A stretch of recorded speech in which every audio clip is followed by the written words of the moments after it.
everybody, here we are again. This is the first time, I guess, for this guest.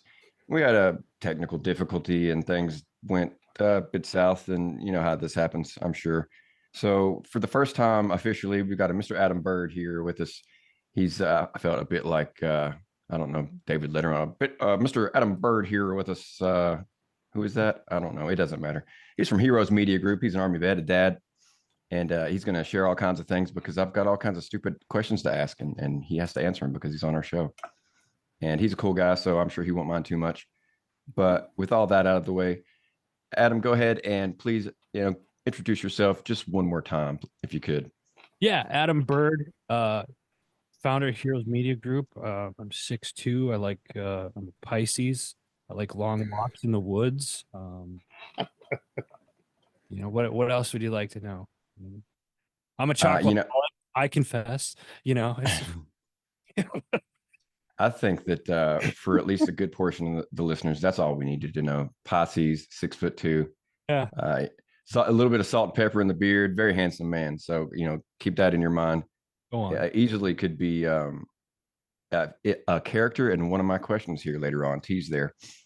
And also we've got long time, first time, I guess.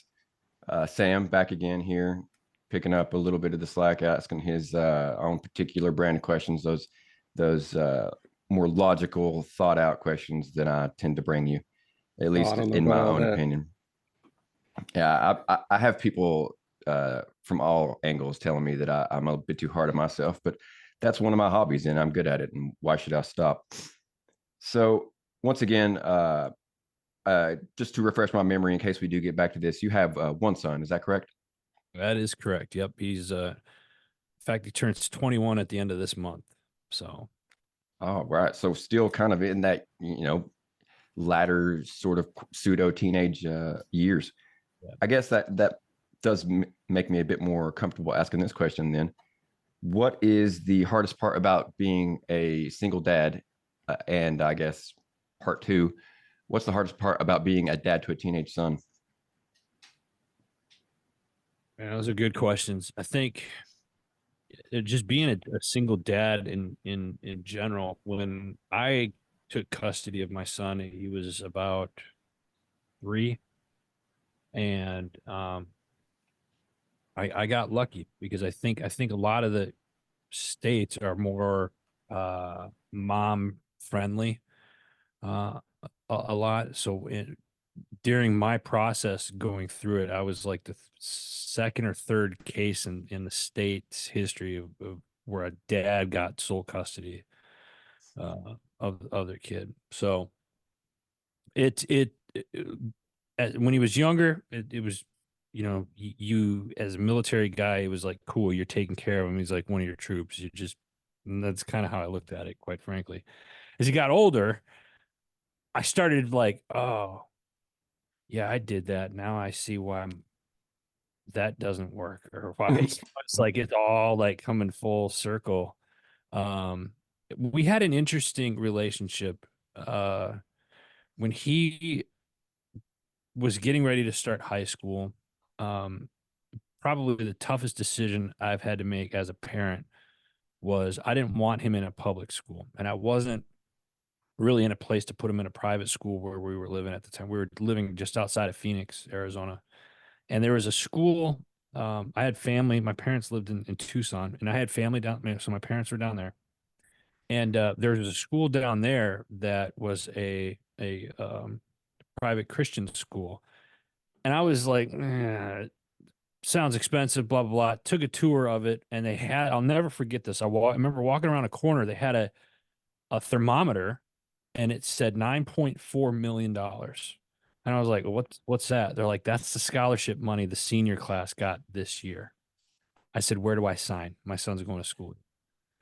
The senior class, 9.4 million. That class had 63 seniors in it.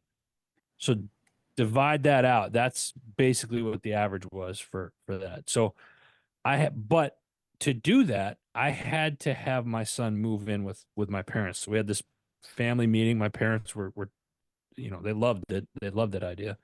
But for me, it was tough because I wasn't down there 24/7 because I was still 2.5 hours away. So, but that being the hardest decision I've had to make as a parent, it's been the most rewarding. And I know as parents, we want the best for our kids.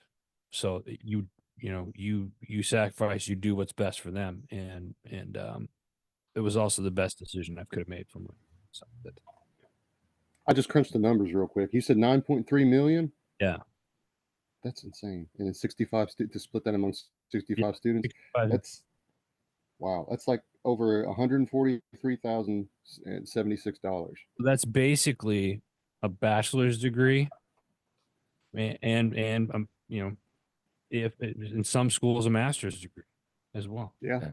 Yeah. The The school I went to, yeah, you get a master's for that too. and it's That's like, impressive. so when he graduated, he had the second highest. He had let me see here, 500. He had 307, I think it was like $378,000 worth of scholarship offers over 18 Wow. different schools that were trying to recruit him. So it was like and I say that because it's like, okay, if I've done anything as a parent, as a man, if I've done anything right in my life, I got him right, at least, because now he's turned 21. He's a junior year. He's in an ROTC program. He wants to be a chaplain. I mean, not very many kids at that age want to go that route, so I must have done something right, or at least that's what I'm telling myself. For sure. Yeah. I mean, you definitely didn't do something wrong anyways. That brought up, well, one particular question, I guess. I think we touched on this at least a little bit before in our unreleased, never to be heard episode. I spent a little bit of time down in Arizona. I was in Huachuca. I think, Sam, you were there too, right? Yeah. Just Yeah, for our Huachuca and Sierra Vista. Yeah. So just for our listeners, just for the two of them that might care as much as I do, I'm a big Western fan, and that was about the only thing that I had in Arizona that kind of drew me to the area. You spent maybe a bit more time there, at least it sounds that way. Would you recommend people move down there? If you're looking for a place to live, is Southern Arizona the place to go? It's hard to say, now. I spent 24 years in Arizona total, and I still got family back there. So we go back there quite a bit. In fact, we're going back there next month. So, when I was in the Guard, I did the border mission as well. So I spent a lot of, spent some time, down there.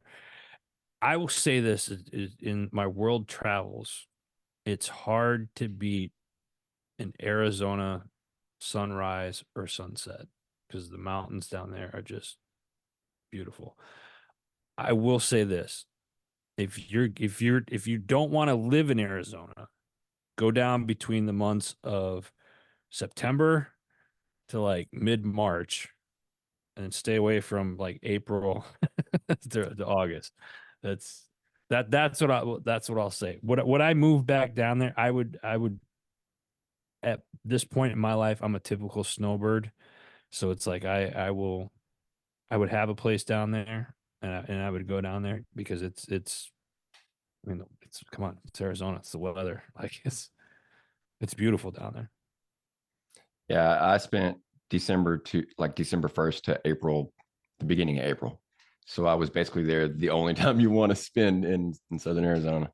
So I have, basically memories of a relatively cold place that never got all that hot at all. That's the elevation's a little bit different down there too, because it's Sierra Vista's a little bit higher elevation, and you're right there in the mountains, as well. The So Huachuca Valley. yeah, The you got Huachuca Mountains right there.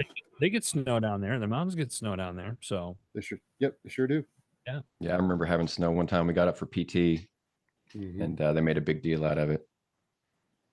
Okay, so I've got, as I said, a whole list of questions that we may or may not get to, but they sounded fun to me at the time. And I wanted to have fun with this episode because we want to wash that foul, awful, sour taste out of our mouths of my unfortunate mistake that I still do not know how I made, haven't made again, and hopefully will never make again. But first off, on my silly question list, I've asked this a couple times, so hopefully I've got it down to more of a science than a fumbling, mumbling ramble of words. So you're typically okay. So sometimes you'll get a question if there's a movie about you, who plays you? Well, we're not going to go that route. They're making a movie about you, and you're in it, but you can't play yourself. So who do you play? The villain. Okay, so who's the villain in your life? Is it just Too that you're fast. gonna? Maybe I thought about it. Say that again. Ooh, Well, this I'm. would be good. Well, this is a autobiographical, based on a true story type of thing. So you could be the villain if there is a villain in your story, in real life. Oh, so all right, I'm gonna say it like this. There's the villain is the one, like, if the main character isn't me, but the main character is looking in the mirror, it's the villain that's looking back at me. Oh, that's good. I actually have kind of a question about sort of something similar later on. Hmm. That's a good one. No one's ever said anything like that yet. I have that problem with that guy all the time. He is just my worst enemy. Though with that tease there, with just that taste of what I'm gonna bring for most of the rest of the episode, I'm gonna throw it to Sam, let him get a few reps back and get some air under his wings, and see if he's forgotten how to do this thing. I'm just gonna fly by the seat of my pants, and just hope for the best. But Adam, what were some of your best memories from serving in the army? I think, not to sound cliches, but I think a lot of it's camaraderie, Yeah. and the opportunity of just meeting and working with really all walks of life. I and I think a lot of it was, we're when you think about the military as a whole, we really are kind of a small group. And there's less than 1% of the military, less than 1% of the people that join the military nowadays. And back in my day, it was about 1%. And you look at that now, I think the percentage of veterans here in the United States is like, don't quote me on the numbers, but I think it's like 4.3, 4.5%, something like that, of the population. I'm not sure if it's that high, because they were It struggling with might, it might not. retention, I'm, back I'm, then. yeah, I mean, You it's know, so. I mean, when you think about it, that's it's pretty cool. One, to say that you're part of that group, but yeah. me, I think I miss working with the people. I miss doing different things. That a lot of people don't normally get the opportunity to do. You mean your neighbor if you lived in the barracks, your neighbor across the hall could have been like Punjabi and been cooking like some nice curry stuff or something like that. And then you have a Hispanic friend who lives down the hall who's got, an awesome breakfast taco recipe. Or then, Yeah, you've got an Italian or like European buddy who lives at the other end down the hall. And they're blaring all kinds of cool music you probably never you heard of you before. And it's just a mash up of so many different cultures you that be you get to experience all at once. you become family with a lot of people that you probably hadn't you joined the military, you probably wouldn't have thought about, like, oh, I'm probably Right. hang out with that person, but now you have something in common. You guys are together, quite a bit. And then, if you're downrange or whatnot, then you're together 24/7. Like that person becomes family. So I think that's what I would say I miss the most. Yeah.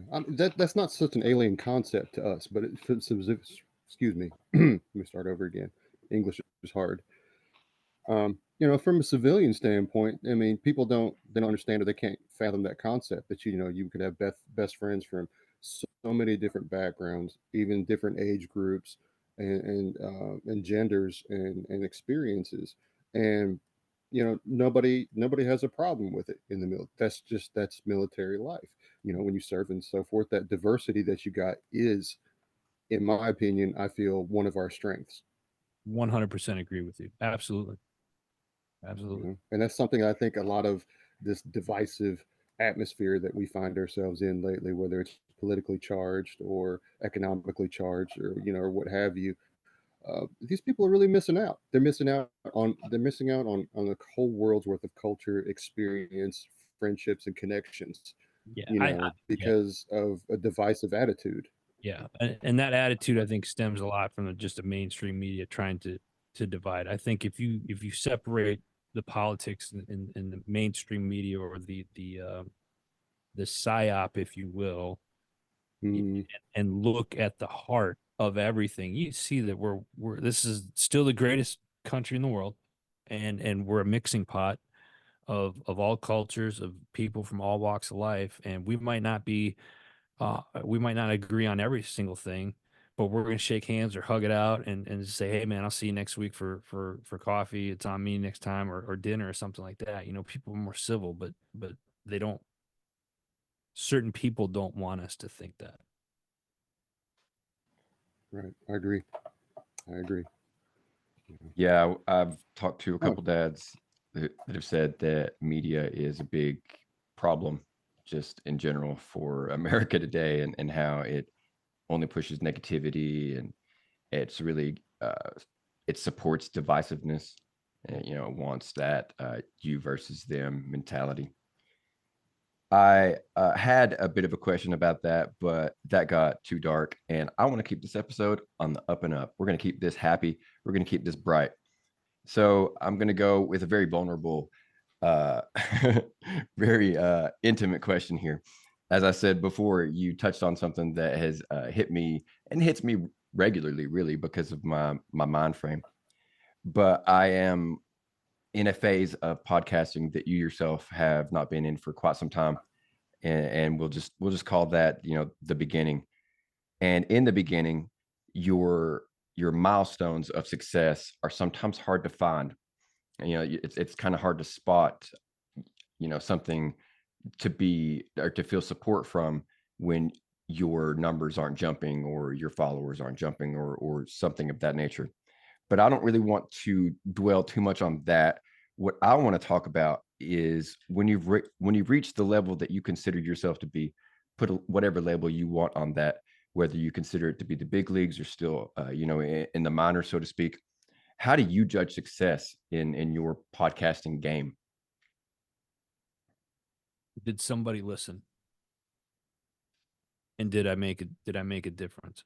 It does. Here's the thing. Everybody gets tied up on numbers, and I've been blessed. I've been doing this game for over a decade.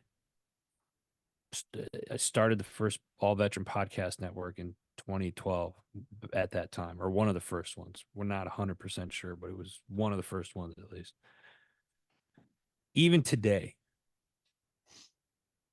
you have to understand what your purpose, or what's the purpose of doing the pod. Everybody's got a story to tell, and I think everybody should tell their story, because I think other people need to hear your story. Period. So if you're not sharing if you have this desire, like, oh, I want to help other people, but I don't want to do a show because who's going to listen to me? If you get like that imposter syndrome, right? You gotta set that aside, because you have to look at it from a perspective of your purpose is to help other people. And I'm saying this because this was my purpose. My purpose was to help other people.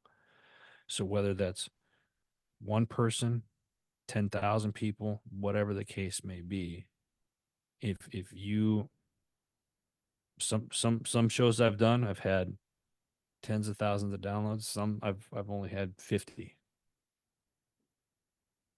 And some of the best shows I've ever done were ones where I only had 50, because more people, the people that the 50 people that listened to that one got a bunch of things out of it, and they're using it even today. So I don't know if I'm answering the question, but to make a long story longer, what it really boils down to is just, if you understand what your purpose is, your measure of success is going to be different. My measure of success is, did I help someone? Did I make someone smile today? Everybody gets caught up with, like, oh, I got to make money. I got to do this. Yeah, money's there, but you know what happens with money when you die? You don't get to take that with you. So why not live a purposeful life and help other people prosper. That's just my 2 cents. Good So I answer. kind of That's gather maybe maybe you kind of mean something along the lines of more so focus on the message, focus on the authenticity, focus on the value, and less on validation. Yeah, because here's the thing: I've seen shows that have gone out and they don't have a lot of I don't have a lot of followers on social media and whatnot. Okay, but the followers that you do have, are they engaging in your content? If the answer is yes, congratulations, you're successful. It's that simple. The problem is we overthink it. We're like, oh, I got to have 100,000 downloads. Great, have 100,000 downloads. Send 10,000 emails. How many of those emails are you going to get back? How many people are going to open that email? Right. Send 50 emails. Out of those 50, 5 of them open. Out of those 5, 2 of them respond to you. I'd rather have the 2 respond to me than send it out to 100,000 and have nobody respond at all. It's a good point of very view. true. It's about engagement. Yeah. I mean, that in itself is also a bit of a problem in terms of like new engagement. But with that being said, I do get enough engagement from people that I know that are supportive that I can fall under the category that you're describing. I can use that. Listen, even at this level. I follow you guys on social media. If you're asking me, would I consider you guys successful? Hell yeah, I would. People are engaging your guys' content. And I'm not just saying that because I'm on the show with you guys and the viewers that watch this or that listen to this later. It's true. And don't take listen, I say this on all my shows. Don't take my word for it. Look it up. They're on social media. Go follow their pages and stuff. You can see it for yourself. People respond to stuff that you guys do. You got followers. People make comments and stuff. They like your stuff. Yeah, you're successful. Absolutely. Well, I do appreciate that. Thanks for Thank you. that kind of support. We, like I said, we do get it, but it's always good to get it again and to get more of it. Before I fall too much further down that syrupy slope, I do want to get back here on the sillier side of things. Okay. So we're going to stick with our our movie categories. And these, as I said, were just off the top of my head. So they will be kind of grouped together. I've already sort of given this away. But with that, what is your favorite 80s action movie? 80s action movie? Wow. Whoa. God, nobody's asked me that. I don't know. I like 2 are coming to mind, like Rambo, the second one. And for some reason, Die Hard, one of the Die Hards is coming. I don't know if that's just because we got out of the holidays, but Right. I'm almost certain that Die Hard 1 is in like 89 or something along those lines. Yeah. So that would definitely count. That's a tough one. Okay, so then this follow-up question may be as tough. I'm not certain, or maybe you're going to answer just by default. So you have to pick one group of these movies and never watch the other.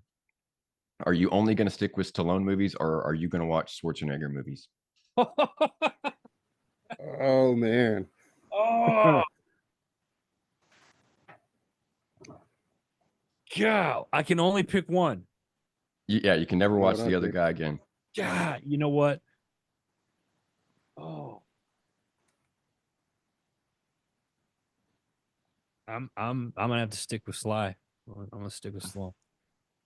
There are a lot of good Stallone movies. I cannot debate that. That's a tough one.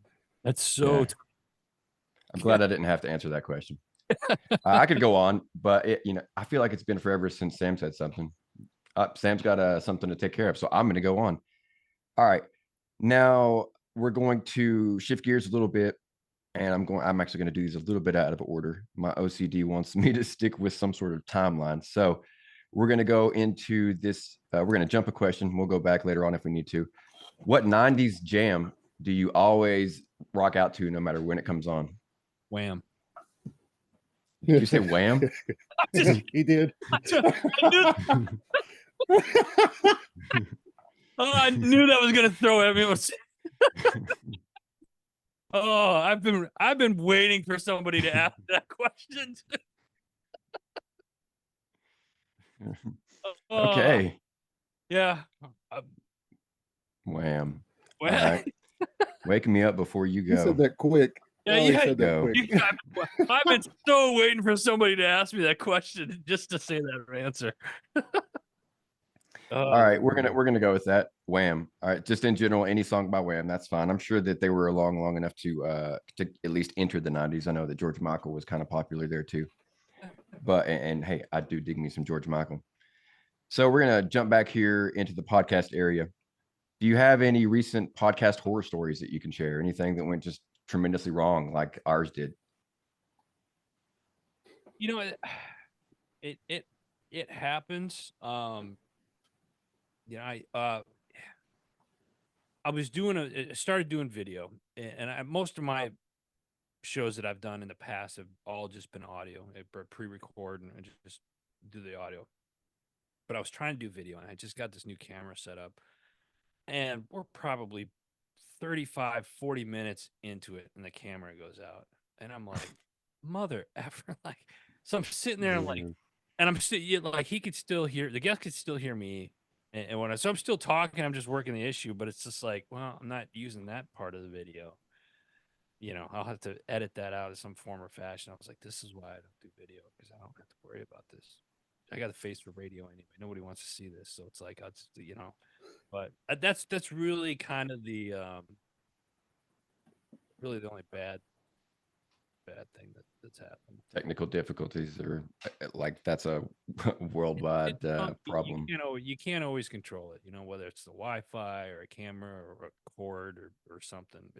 It is what it is. Yeah, after my little dilemma occurred, I guess you could call it my favorite podcast, the Dan Le Batard Show, they entered this phase where they were trying to increase their video output. And just every day they were like, God, we're just terrible. Like, we are just a low class podcast that can't do anything right. Our video just will not work.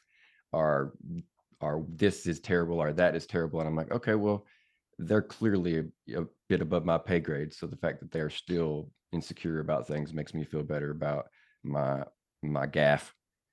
So I did try to throw it to Sam. Sam said that he had something to do. Sam's back now, but I want to ask another question. And we are sticking with the music here. You just started a new band of whatever genre is your favorite musical genre. What's the name of your band? What's the name of my band? God, I'm not that creative. I can't. The Adam Bird Project. Wham. I don't know. Yeah, it's not Wham. I can't. Yeah. I would it would probably be like an 80s hair band or something like that, or like or metal, like, but like when I say metal, like, you know, early AC/DC, early Metallica, that stuff. As far as a band name goes, I wouldn't have the slightest clue. That's honestly, that's something I would tell somebody else to pick, and let's just run with it. I could not pick a band name to save my life. It's funny that Etch a Sketch. Yeah, it'd be something, you know. I'd say the Birds, but like that was in the 70s, 60s, and 70s. I mean, You know? yeah. Well, I mean, if you just call yourself the Dogs or something, I don't know. Yeah, For them. I'll say Birds, but with an I, not a Y. There you go, and not There's a just difference. Yeah. Birds. Yeah, and Right then on. and Okay, then we'd cool. have like the hair, like, you know, kind of like the 80s hairband frizzled out with a combination of like Flock of Seagulls or something like that. Right. Love me some Flock. Well, I love a Flock of Seagulls. I couldn't name any other song by them. All right, so I did steal another question in there, and we're winding down a little bit, so I want to give Sam time to throw one more out there at least. What do you got, Sam? What's next on the agenda?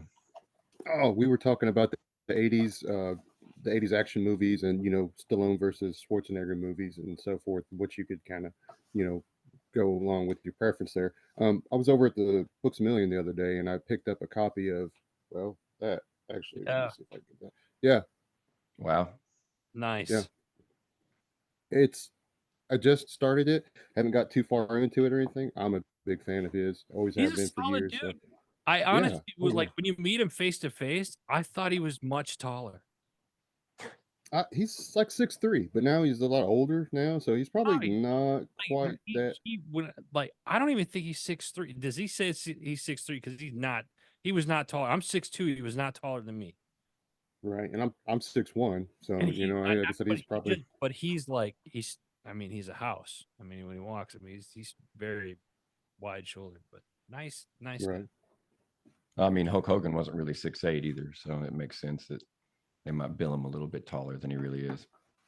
Something I have noticed about famous people, or that your heroes or actors and actresses that you see on TV, they have this image that's projected about them, Yeah. and when you do get to meet them in real life, if you're not too starstruck to to kind of take all the experience in, and stop drooling all over yourself and just talk to them like a real person, because a lot of them are pretty down to earth. Most of them are not as tall or not as big as what they appear to be on TV, like Right. at all. Yeah.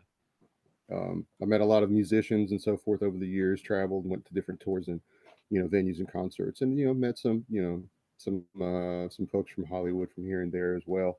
And like I said, a lot of them are really pretty down to earth. I haven't met a whole lot of, lack of better terms here, assholes or anything like that. Everybody's been pretty pleasant, pretty approachable at least. So I'm They're grateful for people. that. They're people too. They put their pants on one Yeah, leg at a time. Well, at least I would assume they do. yeah. Unless they're special, but that's whatever. Hey, I've tried to do it both legs at once, and it is just not easy. So I'd totally advise you to stick with one leg at a time. I'm not sure if that was a question or not, but I'm gonna hijack this because we're kind of coming down here toward the wire, and we talked about something real briefly at the top of the show that I wanted to get back into.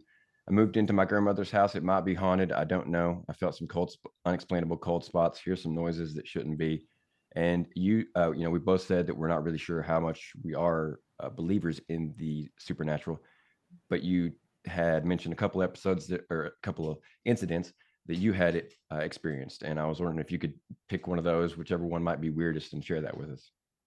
So I was living in I was commuting back and forth. It was Flagstaff, Arizona, and I was staying at a friend's house, and it was the first night there. They were leaving. I was house sitting for them, and they say, "Hey, by the way, the house is haunted. You're gonna meet Jack or whatever his name was." They named the thing, and I'm just like, and it's like it's super dark out because we were out in the woods. It was like blacker than an inside of a coffin on a moonless night. I mean, it was dark. So I'm sitting there, and I forget what I was doing at the time. I was reading a book or whatnot. I was getting ready, and all of a sudden I hear something down the hallway, and I'm like, "Oh, okay, what was that?" And then I start hearing it again, and they kind of explained to me like where this entity would be and what like it would look like or whatnot. He said, "Oh, he's usually just sitting here at the end of the hall or whatnot." And I'm like, "Yeah, I don't, no, I don't believe it." Nope. Fast forward, it was about 1:30 in the morning. I got up to use the restroom, and you have to walk down the hall past this spot. And I'll be damned if I didn't damn near piss my pants. I felt a cold thing brush over my shoulder, and I literally heard somebody said, "Hey." I ran and flipped all the lights on in the house, and I'm looking around. The doors were locked. I checked like the basement. I checked the windows. I checked everything. I did not sleep in that house the next 3 nights. Every freaking light was on for the next 3 nights Wow, in that house. So that is when they came back, my eyes were like, like, you will not believe what happened to me the first freaking night. And they're like, "Oh, what's going on?" And I told them, and they were just like, "Yeah, I told you." And I was like, "Whoa." I feel like I feel like I already know who the story might be coming from, but if there is one. But do you have you ever heard anyone with a story that compares to yours? Because I've never had anything close. I felt a cold spot, yeah, but I- nothing like that I've compares to your heard, story. like, at that time, because this was 1999, 2000 time frames. I mean, this was, God, 24 years ago, 23, 24 years ago. I mean, it was We're old. at that time, it was, yeah, yeah.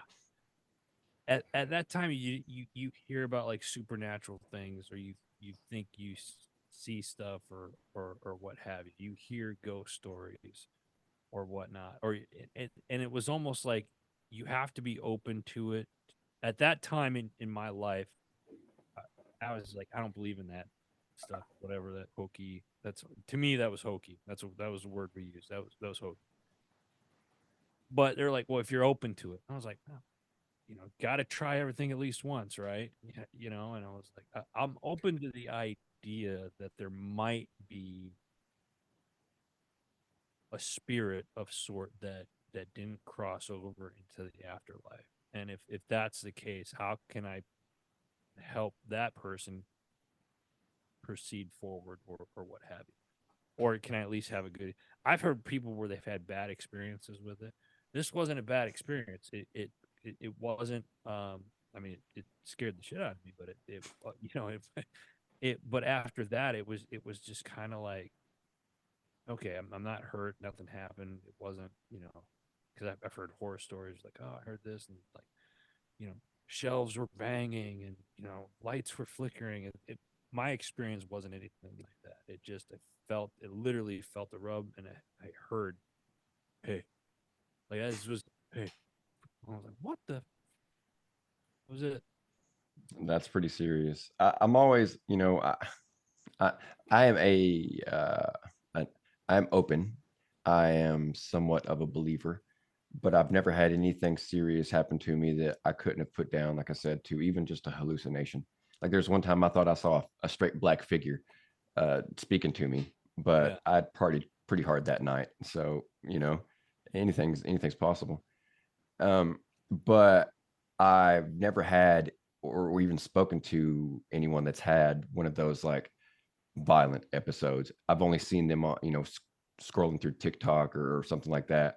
And when you see video, it's not the same as someone telling you this happened to me. So I virtually am a non-believer in terms of every single video I've ever seen. But when I have people telling me their experiences, I'm more inclined to believe what I'm hearing. Yeah. If only because I'm looking at you when you're saying it.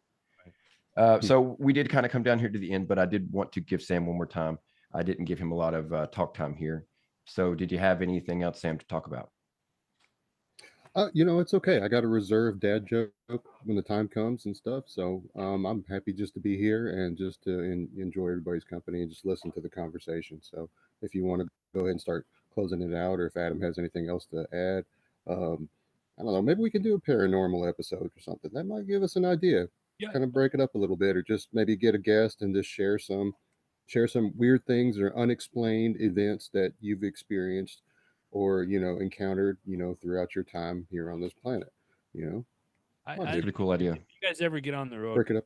go out to Gettysburg. There's a lot of haunted places out Mhm. there, and I've heard a lot of stories out from the Gettysburg area about seeing stuff on the battlefields and different houses and restaurants and stuff that they have out there. So if that's something you guys are into, definitely make the trip out. Fort Leonard Gettysburg, Wood in Missouri is Oh, another place too. Oh yeah. really? Oh Never knew yeah. that. It's weird. Yeah, it's weird. Adam, have you been there? April 98 to August. Yeah, August. I did my basic and my AIT at Fort Yeah. Lawson. Yeah. Yeah, me too. And it was weird. 3 o'clock in the morning, there's nobody out marching, nobody out doing cadence or anything. Like you hear a whole battalion just Yep. doing like a run and singing cadence, and it's right outside your window. You get up, there's nobody around. You're on fire watch, minding your own business. You go look outside. There's nothing there but fog. Good and darn well, It's. nobody's in formation doing something, but you clearly hear it. I'll tell you what. You just triggered another memory. It's down on the uh what was it, doing U.S. weapons down on the range. It was down on the ranges. It was super early in the morning. It was like during basic where you had to like low crawl the 300 meters when they're shooting over your head. Yeah. Big wall and your back's up against the wall, and it's like 2-3 o'clock in the morning. It's like I will never forget there was this guy, Jonesy, we called him. He was right here on my right side. I was like, hey, man. He's like, hey, Bird, you see that? And I look up, and there was like this figure walking. It wasn't a drill sergeant. It was somebody in like an older uniform. And then there was like a couple more people, and they were like walking back and forth. I was like, are you seeing this? Are we seeing shit? Like, I know. Mhm. And he's like, that's like somebody that looked like a Confederate dude. He's like that. And it was so weird. And then the shooting started, and it was, Was that in Leonard Wood too? yeah, that was at Yeah. Leonard. I mean, there's Wow, crazy stuff happens out there. Mhm. That's, that's crazy. The extent that's of my nuts. knowledge about Leonard Wood is that it's also known as Fort Living Room for whatever reason. I really don't know. I don't even remember where I heard that. So I think I've come to the end of my. Oh, okay. So Dan's not here. Dan is never really here, but Dan did have one good question. This is a dad podcast. We're going to end with our main thrust of the episode on this. You are a dad yourself. What's your best dad advice? It doesn't have to be new dad, old dad, just best dad advice.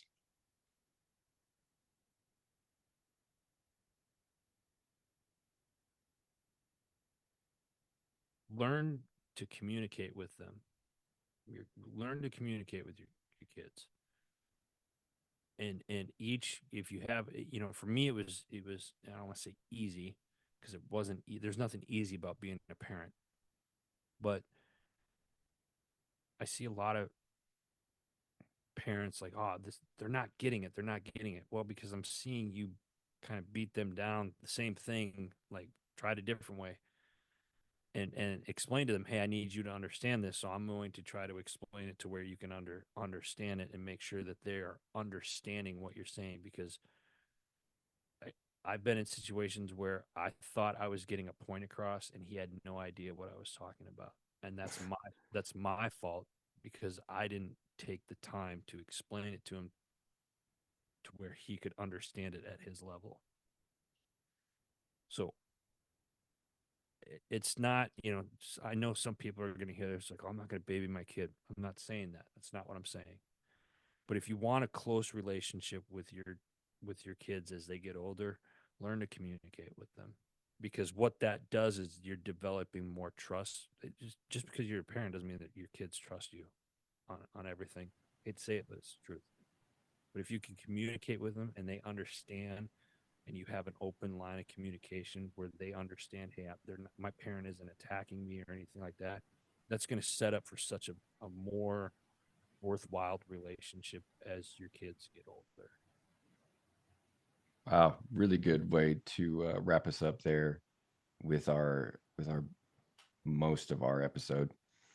But for the guest, I think the more important part of the episode now begins, and that is when you kind of tell us a little bit more about Heroes Media Group, what you're doing, and how we can check you out and support you. Oh, again, let me say this first. Thank you guys for this opportunity. I really very much appreciate you guys having me on, and thanks for everything that you guys do. So, Heroes Media Group, we got a website, heroesmediagroup.com. You can follow us on every social platform at Heroes Media GRP. We're basically we're a digital media and publishing company. So anything and everything that has to do with podcasts, we help. Whether you're just starting off or you're a Fortune 500 company and you're looking to start a podcast, or you have a podcast, we could do audio, video editing, show notes. We anything to do with podcasts, we do the production side of things. And then if there's authors that are out there that have a manuscript, we have a publishing department here at HMG, and we can help you self-publish your book and then turn it into an audiobook afterwards. Rad. In terms of the manuscripts, do those writers have to be writing about military/veteran topics, or They're right. It's whatever. They just want help getting it out there. And here's the thing. We don't work with just military and veterans. We work with really with everybody, And even from the podcast side of things, we also host. So we have a hosting platform on HMG where shows can come in. They get added to our directory, and you know, and that's something easy, you know, as well. Like anything and everything, and it doesn't matter. I don't care what side of the political aisle you sit on. I don't care race, religion, none of that stuff, man. Leave that stuff at the door. My one thing is be positive, because that's what Heroes Media is about. I started doing this and I got into this business because I wanted to change the narrative on how media was consumed and delivered. Do I talk about negative stuff on I do a weekly wrap up every Friday morning, 9 a.m., 9 p.m. every morning, idiot, 9 a.m. every Friday morning. And I'll talk about headlines in the news, but every time I hit a headline, don't take my word for it. Don't don't take my word for it, because everybody carries around these little pocket computers. Look at it. You're gonna flip through it anyway, whether you're sitting at your desk when you're supposed to be working or if you're on the crapper. You're gonna be flipping through something, so you might as well learn some. Go look it up. Look it up, and then come to your own conclusion, and then bring it to the table. And let's have a conversation about it. But you don't see that. There's too much negative. You mentioned it earlier. There's too much negativity in the world. Well, let's be the let's be that voice for positivity, and let's be the voice of change. It's a hell of a Right on. concept. Yeah, I totally support that. I've started off trying to change just on like Facebook, on social media in general. Whereas before I would, I've never been one to troll people, but whereas before I'd be like, someone's like, "Oh, this is the greatest thing ever." Like sometimes I would be like, "No, no, you're wrong. This is the greatest thing ever." But now I'm just like, right on. To each their own. You do like I've stopped yucking on other people's yums, and if you want to like something or if you want to post something I don't agree with, I'm just going to leave a scroll on by. I'm just going to leave it alone and keep going. It's I think real. that social media it's like I don't know. It's weird. It's like we as people don't want to be negative, but we keep getting these things like these opinions and stuff thrown at us, and it's like it just drives opinions out of us or something. I don't know. But that's what people strive on. I had a gentleman couple years ago tried to buy me out and wanted to acquire my company, and he says, "You'll never make it." And I said, "Really?" He's like, "You'll never make it because positivity isn't sexy. It's negativity that sells." I had some choice words for him. And then after that, I said, "Best of luck to you. I don't need your money." And it was like now now you pissed me off, and now I'm going to do it just to prove you wrong. You don't think positivity sells? Do you think we got where we are at this point right now, where the three of us are right now in our lifetime? Do you think this happened overnight? No. So do I think that even though that I'm going, HMG is getting just started its ninth year in business? Do you do and where we're at? Have we made some changes? Absolutely. But do I think that in the next it's going to take me another 10, 15, 20 years before we actually really see some results on being positive? Probably. But guess what? Unless God decides it's time to call me home, I'm not going it. I found my purpose. I'm going to stick with it. That's Rad. it. That's cool. Just a question about something that we've not even talked about, but that I don't know, but one of those weird things that sticks out to you. You travel a lot. Are you traveling for the Heroes Media Group? Yeah, most of the time. So I'm a serial entrepreneur, I guess is the catchy phrase. So I own the media company. I have a beverage company that has a coffee and a spirit line. We're getting ready to launch our distribution company here, hopefully in the next month, maybe. And then I have another Army veteran had asked me to be a part of a suit company where they do custom made to measure jackets and suits and shirts, ties for transitioning veterans. So naturally, I said yes because I like looking nice when I'm out public speaking and stuff. So it was like I'm kind of a walking billboard with everything that I do kind of ties in with everything. So whether I'm traveling personal, I'm going to end up working or networking wherever I'm going. So it's ultimately it's work, but nothing I really do, I really consider work because it's all stuff that I enjoy doing anyway. Man, that's great. That's living that idiom of it's not work if you enjoy it. Yeah. I I don't even I don't consider what I do to be work, uh, but I don't consider it to be on the same level of what you're doing either. It's more like a hobby for me, really. I'm trying to learn. I'm trying to be a better dad. Trying to get better about public speaking and talking to strangers. Even having talked to you already, even this being the second time we've got together, that nervousness hit me right about 8:15 or so, and I'm like, God, what's wrong with you? So maybe one day when I'm, I don't know, slightly more extroverted and more confident in my dad skills, maybe I don't do it again after that. I don't really have a mission statement, so to speak, like you're saying. I do want to help people. I do want to give people a an outlet for their stories, a way to share what's going on in their lives. I know for a fact, maybe I don't know. I could maybe count up to 5 people just from my little show that I'm positive that coming on has been an improvement for them in some way, shape, or form. It's allowed them to feel better, and so that's big. That's huge. It really does mean a lot when you're able to do that for somebody.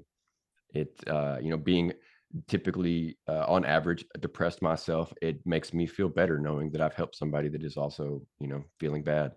Let me say this then, because you hit on something I think is important, and those that listen or watch this later on, this is a huge thing. One, like Corey said, you're not alone if you feel depressed about something or whatnot, but you feel good when you're helping somebody else. Then focus on that, right? Focus on that. Like, oh, I helped somebody. Cool. Focus on that. That felt good. So what eventually happens then is you start seeing more and more of that happening. But here's the thing about it. You're not going to realize, because sometimes you're not going to get a phone call and be like, "Oh man, I listened to this podcast the other day and these guys are like right on point." You may never know the lives that you touch, but the fact that you're doing this and what you guys do, you're affecting the lives of other people. You may not get to see that result from it, but when you do, it feels good, right? So then focus on that so it'll happen more often. Good advice. Good advice. I'm always happy to come away from the episodes with advice geared specifically toward me because it makes me feel like I got another gun in the holster. So we're down here at the end. Sam did mention that he had a dad joke on the side on deck, so to speak. Well, as a mostly solo artist here, I have come with a couple of dad jokes of my own. So I'm just going to go one in one, and we'll go yours first, and hopefully yours will be good enough that they won't even remember mine if it's not good. So go ahead and knock it out of the park. All right, all right. One more thing to Adam and such. Congratulations on your success, and I really hope that the Heroes Media Group takes off. And I mean, I hope it exceeds your wildest dreams. It's a wonderful feeling to see your passion, man. I'm sorry, yeah, your passion manifest into purpose. Thank You you. know, Thank you. it's just a wonderful thing. All right, dad joke. Here we go. All right. How many ears does Captain Kirk have? How many years does Captain Kirk have?